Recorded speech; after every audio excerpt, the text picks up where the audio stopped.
Good afternoon, class 9. We are starting new chapter today, rational and irrational number.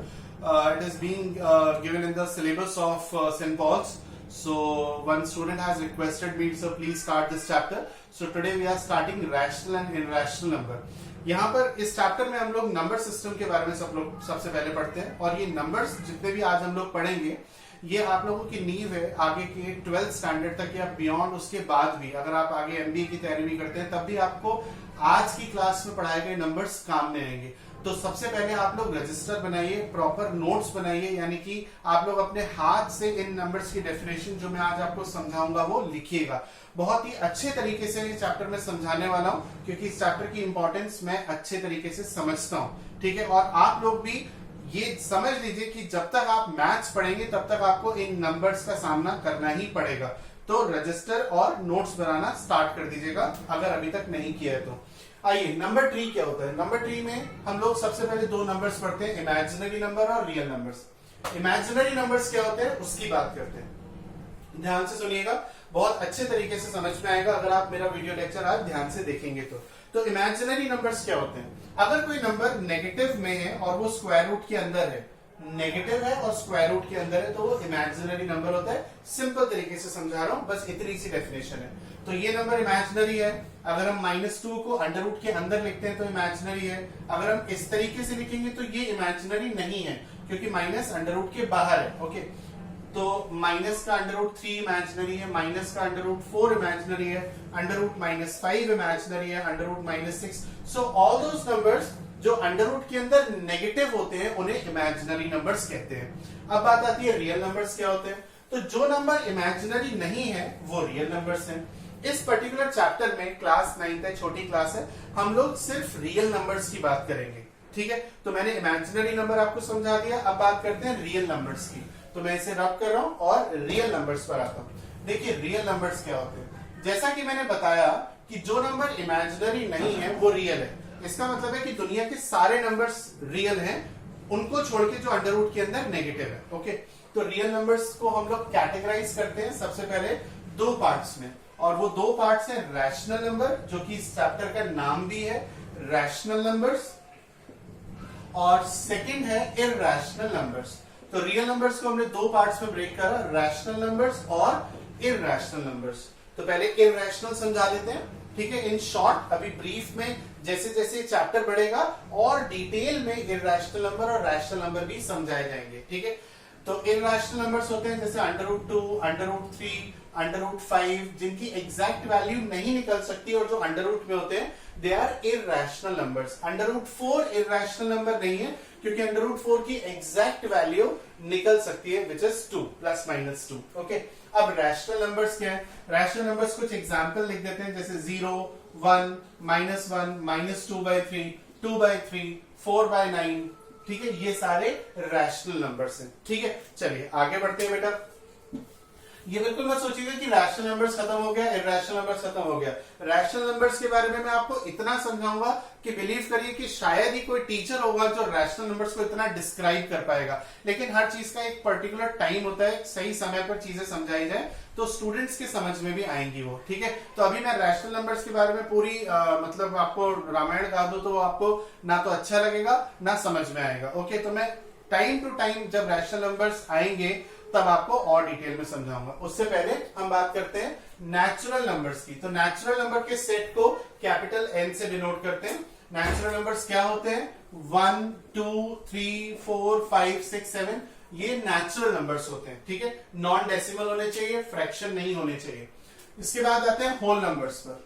Whole numbers होते हैं 0, 1, 2, 3, 4, ये सारे whole numbers हैं। तो हम कह सकते हैं that all the natural numbers are whole numbers but all the whole numbers are not natural number, because 0 एक ऐसा होल नंबर है जो कि नेचुरल नहीं है, ठीक है। 0 के अलावा सारे होल नंबर्स नेचुरल नंबर। इसके बाद आते हैं इंटीजर्स पर। इंटीजर को I या Z से डिनोट करते हैं, ठीक है। तो इंटीजर्स क्या होते हैं, इसको एक नंबर लाइन बना के समझाता हूं आपको। देखिए 0, 1, 2, 3, 4, 5, 6, -1, -2, -3, -4। तो इंटीजर्स में डेसिमल नहीं होता, फ्रैक्शन नहीं होता, ये सब इंटीजर्स हैं। 0 के राइट हैंड साइड में जो नंबर्स लिखे हैं इन्हें हम पॉजिटिव इंटीजर्स बोलते हैं। इन्हें हम पॉजिटिव इंटीजर्स बोलते हैं। जीरो के लेफ्ट में जो लिखे हैं इन्हें हम नेगेटिव इंटीजर्स बोलते हैं। जीरो खुद अपने आप में इंटीजर तो है, लेकिन ना तो पॉजिटिव इंटीजर माना जाता है जीरो को और ना ही नेगेटिव इंटीजर माना जाता है। जीरो को नॉन नेगेटिव इंटीजर बोलते हैं। ठीक है बात, चलिए आगे समझाते हैं। नेचुरल नंबर बता दिया आपको पूरा डिटेल में, होल नंबर समझा दिया पूरा डिटेल में, उसमें अब और कुछ समझाना नहीं है। रैशनल नंबर में बहुत कुछ समझाना बाकी है, इरैशनल नंबर्स में बहुत कुछ समझाना बाकी है। ओके, तो जिनमें बाकी है मैं खुद ध्यान रखूंगा उन चीजों का। नेचुरल हो गया, होल नंबर हो गया, इंटीजर्स हो गया। अब आते हैं प्राइम नंबर्स पर। तो प्राइम नंबर्स वो नंबर्स होते हैं जिनके सिर्फ दो फैक्टर्स होते हैं, एक नंबर खुद और एक one. For example the smallest prime number is 2। Smallest prime number 2 है। 2 के सिर्फ दो फैक्टर है, 2 और 1। 2 एक स्पेशल प्राइम नंबर है। क्या स्पेशलिटी है उसमें?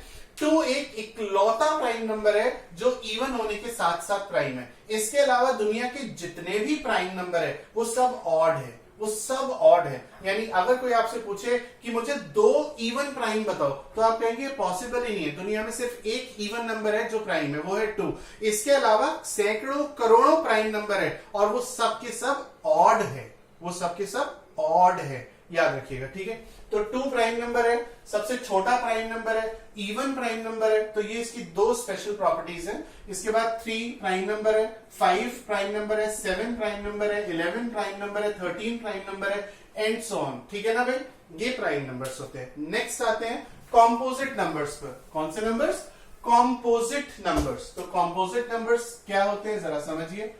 कॉम्पोजिट नंबर्स होते हैं, देखिए समझाते हैं बहुत डिटेल में। आज मैं समझाऊंगा आपको नंबर्स, एंड आई प्रॉमिस कि मैं जितना समझा रहा हूं उससे ज्यादा या उतना भी, उसका 50% भी कोई टीचर आपको नहीं बताएगा। ठीक है, देखिए कॉम्पोजिट नंबर्स क्या होते हैं। जो नंबर प्राइम नहीं है वो कॉम्पोजिट है, सिंपल। यानी प्राइम नंबर्स के 2 फैक्टर्स होते हैं और कॉम्पोजिट नंबर के 2 से ज्यादा फैक्टर्स होते हैं। कॉम्पोजिट नंबर्स वो नंबर्स होते हैं जिनके 2 से ज्यादा फैक्टर्स होते हैं। तो सबसे छोटा कॉम्पोजिट नंबर कौन सा हुआ? शुरू करते हैं 1 से। क्या 1 कॉम्पोजिट नंबर है? नहीं, 1 का तो सिर्फ एक फैक्टर है। 1 तो ना प्राइम होता है ना कॉम्पोजिट होता है। 1 is neither a prime number nor a composite number. तो 1 का 1 गया। 2 तो प्राइम है, 3 प्राइम है। इसके बाद आते हैं 4 पर। तो 4 जो है वो पहला सबसे छोटा कॉम्पोजिट नंबर है, क्योंकि 4 के 3 फैक्टर्स है, 1, 2 और 4। ये 4 के 3 फैक्टर्स है। तो जिस नंबर के 2 से ज्यादा फैक्टर्स होते हैं उन नंबर्स को कॉम्पोजिट नंबर्स कहते हैं। आई होप समझ में आ गया होगा। नेक्स्ट है 6 के भी 3 फैक्टर्स है, 4 फैक्टर्स है, 1, 2, 3 और 6। तो ये कॉम्पोजिट नंबर्स होते हैं। तो एक बार फिर से जल्दी जल्दी से बता दूं क्या क्या डिटेल में और फुल एंड फाइनल बता दिया। Natural number, integers, whole numbers, prime numbers, composite numbers, ये सब समझा दिया। इसके बाद आते हैं को प्राइम नंबर्स। ये बहुत इंपॉर्टेंट है, ध्यान दीजिएगा। जब मैं रैशनल नंबर को और डिटेल में पढ़ाऊंगा तब को प्राइम वर्ड में दोबारा यूज करूंगा, याद रखिएगा, नोट्स बना लीजिएगा। को प्राइम क्या होते हैं? कई बच्चे प्राइम और को प्राइम एक समझते हैं, जबकि ऐसा बिल्कुल नहीं है। जैसे कि 15 प्राइम है या नहीं है? नहीं है। 16 प्राइम है या नहीं है? नहीं है। तो 15 भी प्राइम नहीं है और 16 भी प्राइम नहीं है। नहीं है ना? आप सोच रहे होंगे मैं क्यों बोल रहा हूं, समझिएगा। 15 और 16 दोनों में से कोई भी नंबर प्राइम नहीं है, लेकिन 15 और 16 एक को प्राइम पेयर है। क्या है? को प्राइम पेयर। आप शायद कुछ स्टूडेंट शॉक हो गए होंगे कि यार ये क्या हो गया, हमें तो ये पता ही नहीं था। डेफिनेटली नहीं पता होगा, इसीलिए मैं कह रहा हूं कि क्लास बहुत इंपॉर्टेंट है। ये को प्राइम पेयर है। ये को प्राइम पेयर क्या होता है, क्यों है ये को प्राइम पेयर, समझिए। 2 नंबर्स को प्राइम तब कहे जाते हैं जब उनमें आपस में कॉमन फैक्टर नहीं हो, सिर्फ 1 हो। 1 तो सबका ही फैक्टर होता है, तो हम बोल सकते हैं कि उनमें कोई भी कॉमन फैक्टर नहीं है अदर देन 1। बताइए 15 के क्या क्या फैक्टर्स है? 1, 3, 5 और 15। और 16 के क्या क्या है? 1, 2, 4, 8 और 16। क्या इनमें 1 के अलावा कोई कॉमन फैक्टर है? नहीं। तो ऐसे 2 नंबर्स जिनमें कोई कॉमन फैक्टर नहीं होता, उन दोनों नंबर्स को को प्राइम पेयर कहते हैं। तो कभी भी को प्राइम एक सिंगल नंबर नहीं हो सकता। को प्राइम के लिए 2 होने जरूरी है, क्योंकि तभी उनमें कंपैरिजन होगा कि क्या इनमें कोई कॉमन फैक्टर है या नहीं है। फॉर एग्जाम्पल 4 और 6 ये को प्राइम नहीं है, क्योंकि 4 का भी एक फैक्टर 2 होता है और 6 का भी एक फैक्टर 2 होता है। तो आई होप समझ में आ गया होगा। अब को प्राइम की एक बात जो मैं आपको समझाऊंगा, वो जरा सुनिए, बहुत ही गजब की बात बताने वाला हूं, बहुत इंपॉर्टेंट बात। दुनिया के हर दो कंसेक्यूटिव नंबर्स को प्राइम होते हैं, हर दो कंसेक्यूटिव नंबर्स। जैसे कि 1 के बाद आता है 2, ये को प्राइम होगा डेफिनेटली, ठीक है। ये बुक्स में कहीं नहीं लिखा हुआ, ठीक है ना, ये हम कंपटीशन में पढ़ाते हैं। जैसे कि 2 और 2 के बाद आता है 3, जैसे कि 3 और 3 के बाद आता है 4, जैसे कि 10 और 10 के बाद आता है 11, जैसे कि 15 और 15 के बाद 16, 17 और 17 के बाद 18, 16 और 16 के बाद 17, 20 और 20 के बाद 21। दुनिया के हर दो कंसेक्यूटिव नंबर्स हमेशा को प्राइम होते हैं। ये हो गया एक बहुत ही बढ़िया बात, जो कि शायद सिर्फ मेरे स्टूडेंट्स को ही आज पता चली होगी, ठीक है ना। अच्छा, इसका ये मतलब नहीं है कि सिर्फ इसी तरीके के नंबर को प्राइम है, ऐसे भी हो सकता है कि वो कंसेक्यूटिव ना हो और को प्राइम हो। फॉर एग्जांपल बना के देखते हैं, जैसे कि 3 और 11 ये कंसेक्यूटिव नहीं है, पर इनमें भी कोई कॉमन फैक्टर नहीं है। तो को प्राइम नंबर्स वो नंबर्स होते हैं, ऐसे दो नंबर जिनमें कोई कॉमन फैक्टर ना हो अदर देन 1, ये होगा को प्राइम, ठीक है। चलिए, तो ये मैंने आज आप लोगों को नंबर समझाए। अब आते हैं चैप्टर रैशनल नंबर्स पर। चैप्टर का नाम है रैशनल नंबर। अब मैं आपको थोड़ा सा और रैशनल नंबर समझाता हूं। अभी समझाने के बाद फिर से बोलूंगा कि रैशनल नंबर अभी खत्म नहीं हुआ, और भी चलेगा, ठीक है। तो रैशनल नंबर की डेफिनेशन क्या होती है, आइए ध्यान से समझिएगा और प्रॉपर नोट्स बना लीजिएगा। तो रैशनल नंबर्स वो नंबर्स होते हैं जो a/b की फॉर्म में लिखे जा सकते हैं। Those numbers which can be written in the form of a/b, they are called rational numbers, where a and b are integers, जहां पर a और b इंटीजर होना चाहिए, and b cannot be equals to 0, b 0 नहीं होना चाहिए, क्योंकि अगर डिनोमिनेटर 0 हो जाता है तो नंबर डिफाइंड ही नहीं होगा। तो रैशनल नंबर की डेफिनेशन क्या है, एक बार मेरे साथ साथ बोलिएगा। Rational numbers are those numbers which can be written in the form of a/b, where a and b are integers and b cannot be equals to 0, b 0 नहीं होना चाहिए। तो रैशनल नंबर्स को हम q से डिनोट करते हैं और ऐसे लिख सकते हैं, rational number is equals to a/b such that a, b belongs to integer and b cannot be equals to 0। ये होती है रैशनल नंबर की सही डेफिनेशन, ठीक है। आने वाले समय में आपको बताऊंगा, नेक्स्ट क्लास में आपको बताऊंगा कि रैशनल नंबर कितने तरीके का होता है, ठीक है। ये सब बातें समझाएंगे, लेकिन धीरे धीरे टाइम आने पर। अब सुनिए, एक और रैशनल नंबर से जुड़ी इंपॉर्टेंट बात वो ये कि अगर a/b एक रैशनल नंबर है, if a/b is a rational number, तो इसमें क्या क्या खास बातें होनी चाहिए। पहली, डिनोमिनेटर 0 नहीं होना चाहिए। दूसरी, a और b में कोई भी कॉमन फैक्टर नहीं होना चाहिए, यानी कि अपनी लोएस्ट फॉर्म में होना चाहिए, अपनी लोएस्ट फॉर्म में होना चाहिए। लोएस्ट फॉर्म का मतलब है जैसे 4/6 a/b की फॉर्म में है, तो हाँ ये रैशनल नंबर है, क्योंकि ये a/b की फॉर्म में है, ये मानते हैं कि ये रैशनल नंबर है, लेकिन 4/6 अपनी लोएस्ट फॉर्म में नहीं है, तो इसे लोएस्ट फॉर्म में लाना पड़ेगा। कैसे लाना पड़ेगा, तो इनमें जो भी कॉमन फैक्टर है उससे इसे काटना पड़ेगा, 2/3। तो a/b में कोई भी कॉमन फैक्टर नहीं होना चाहिए, यानी कि वो जितना मैक्सिमम कट सकता है उतना उस हद तक आपको काटना होगा। ये स्टूडेंट की ड्यूटी है। बात समझ में आई? बात एक बार और समझा दूं। जैसे कि हमने लिखा है 3/30, तो क्या ये रैशनल नंबर है?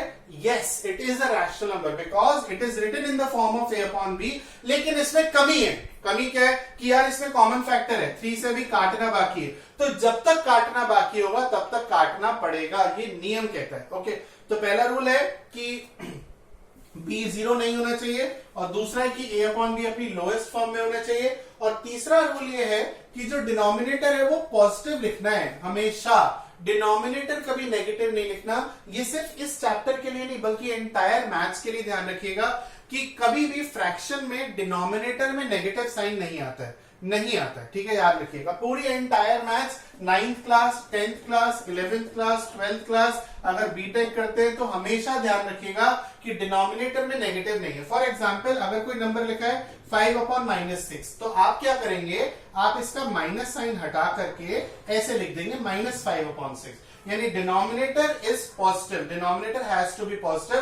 If there is a negative sign in the denominator then you just simply remove it from here and put it in the numerator. Numerator can be 0, numerator can be positive, numerator can be negative, but denominator को कोशिश करिए कि वो positive ही रहे। ठीक है, चलिए आज की क्लास में मैंने इतना ही रखना है, क्योंकि मैं चाहता हूं आप इन सब के प्रॉपर नोट्स बना लें। नेक्स्ट क्लास में इस चैप्टर को आगे बढ़ाते हैं। चैप्टर समझ में आया कि नहीं आया, ये मुझे रिप्लाई करिएगा और फीडबैक प्रॉपर अपना दीजिएगा। Thank you.